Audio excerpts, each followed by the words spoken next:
ఎప్పుడు చేసినా ఒకేలా వస్తుంది. ఈ ప్రాసెస్లో చేస్తే ఇది చేయడం కూడా చాలా ఈజీ అండి. ఇలా ఒకసారి చేసి మీ ఇంట్లో అందరికీ పెట్టండి. చాలా కమ్మగా, చాలా సూపర్ టేస్టీగా ఉంటుంది. ఇలా గనక ఒకసారి చేస్తే మీరు ఎప్పుడు చేపల పులుసు చేస్తే ఇదే ప్రాసెస్లో అయితే చేస్తారు. మరెందుకు ఆలస్యం, ఇప్పుడు ఎలా చేయాలో చూద్దాం రండి. ముందుగా అయితే నేను ఇక్కడైతే ఒక 1/2 kg చేపలను అయితే తీసుకొని శుభ్రంగా నీట్గా క్లీన్ చేసుకొని పెట్టుకున్నాను.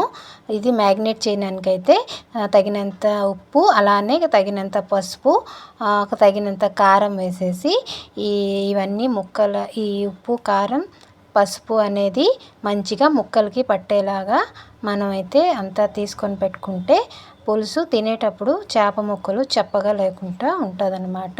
నేనైతే ఇక్కడ అంతా మొత్తం పట్టించేస్తున్నాను చూడండి.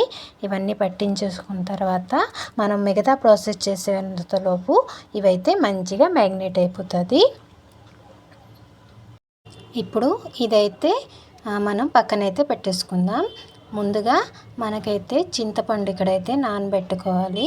నేనైతే ఒక పెద్ద సైజు చింతపండు అయితే నానబెట్టుకున్నాను. ఇప్పుడు ఒక కడాయి హీట్ చేసేసుకొని అందులో 1/2 టేబుల్ స్పూను మెంతులు అయితే వేసుకొని ఇది మంచి కలర్ వచ్చేంత వరకు వేయించుకోవాలి. అలానే ఒక 2 స్పూన్లు ధనియాలు, 1 టేబుల్ స్పూన్ జీలకర్ర, చెక్క, ఒక 2 లవంగాలు అయితే వేసి ఇవన్నీ లో ఫ్లేమ్లో అయితే కొద్దిగా ఫ్రై చేసుకుంటున్నాను. చివరిగా ఇందులోకి 1 టేబుల్ స్పూన్ ఆవాలు కూడా వేసుకొని ఇవి ఒకసారి కలుపుకొని స్టవ్ అయితే ఆఫ్ చేసేసుకోవాలి.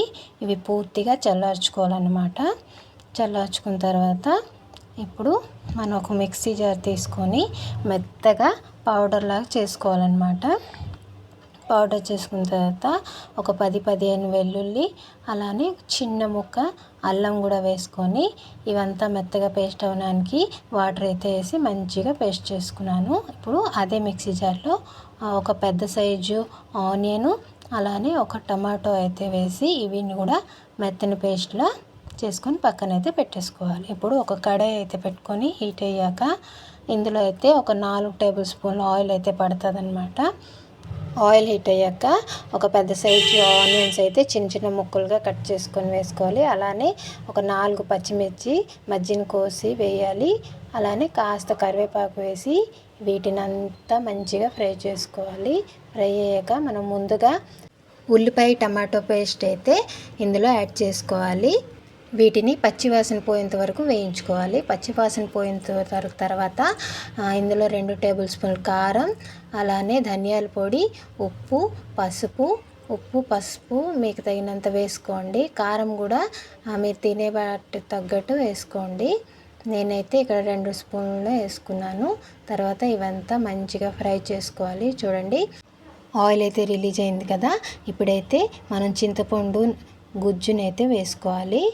ఇదిగోండి నేను వేసుకున్నాను. అలానే ఇంకొద్దిగా వాటర్ అయితే అందులో యాడ్ చేసుకున్నాను. ఇవైతే వాటర్ మంచిగా బాయిల్ అవ్వాలన్నమాట.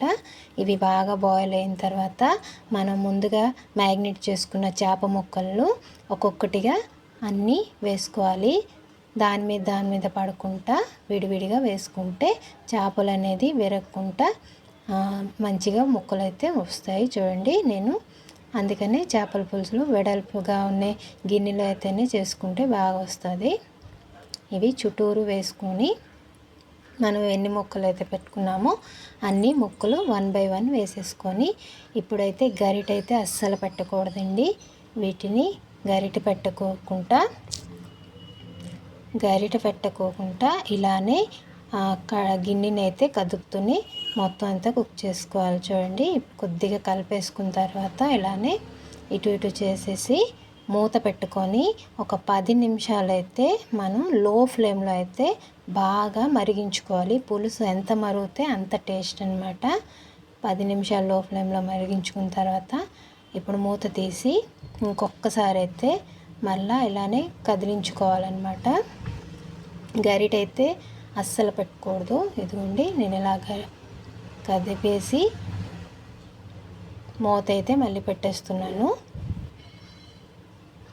ఇంకొక 10 నిమిషాల తర్వాత మనం ముందుగా ఈ ధనియాల పేస్ట్ ఏదైతే ఉంచుకున్నాం కదా వాటిని ఇదిగోండి ఈ జ్యూస్ అయితే నేను వేస్తున్నాను, ఎందుకంటే మళ్ళీ అది ఒకే దగ్గర ఉండిపోతుంది కాబట్టేసి ముద్దగా అయిపోయింది కదా, అందుకే చుట్టూరు వేసుకొని మొత్తం ఇది కూడా అలానే గరిటేట పెట్టుకుంటా ఇటు అటు తిప్పుకొని ఇంకొక 10 నిమిషాలు అయితే ఇలానే లో ఫ్లేమ్లో మరిగించుకోవాలి.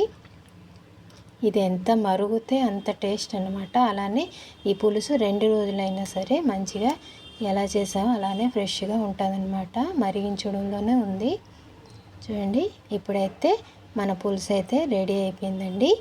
ఇప్పుడు నేను ఇలా కలుపుకున్న తర్వాత చివరిగా అయితే కొత్తిమీరని అయితే వేసుకొని స్టవ్ అయితే ఆఫ్ చేసేసుకోవాలి.